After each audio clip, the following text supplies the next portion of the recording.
સૂર્યમંડળ બનાવવાનું છે। સૂર્યમંડળના ગ્રહો નક્ષત્ર પરિક્રમણ કોને કહેવાય? રાત ને દિવસ શું કામ થાય છે? સૂર્ય શા માટે થાય છે? ચંદ્રગ્રહણ શા માટે થાય છે? એ તમારે સમજવાનું। દરેકને જુદા જુદા એક પેમ્પલેટ આપ્યા છે ને, એની નીચે થોડીક માહિતી આપી છે। એક સૌથી સુંદર ગ્રહ, બોલ બેટા, સૌથી સુંદર ગ્રહ શું કામ? શનિ। આ દીકરાને તાળી દો પેલા બધા। શનિ ગ્રહ શું કામ રૂપાળો છે? તો સૌર મંડળ છે એમાં સૂર્ય જે છે ને એ સૌથી ચમકતો તારો કહેવાય। શું કહેવાય? ઉપગ્રહ છે। શું છે? પૃથ્વીનો એક જ ઉપગ્રહ કોણ? ચંદ્ર।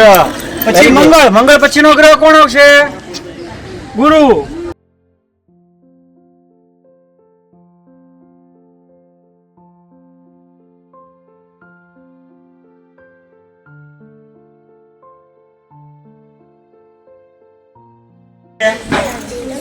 સૂર્યગ્રહણ ને ચંદ્રગ્રહણ છે ને, તો અત્યારે ચંદ્ર આ બાજુ છે, ચંદ્ર આ બાજુ આવે, આ પૃથ્વી પોતાની ધરી ઉપર એક રાઉન્ડ મારે કેટલો સમય?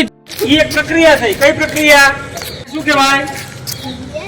પરિભ્રમણ।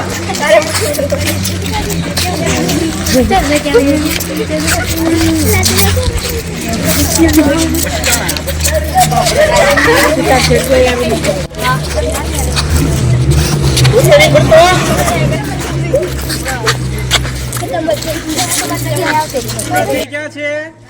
મંદાકિની। બરોબર। તો એમાં સૂર્ય છે એ સૌથી ચમકતો તારો છે।